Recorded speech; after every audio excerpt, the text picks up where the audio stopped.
A sudden notification wakes me, but the camera shows something standing perfectly still. It hasn't moved an inch, but its head is slowly turning toward the lens.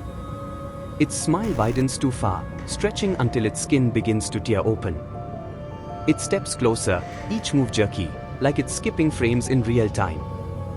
Its face fills the camera, whispering my name in a voice I've never heard. Before the feed cuts, I see a second figure already standing behind me.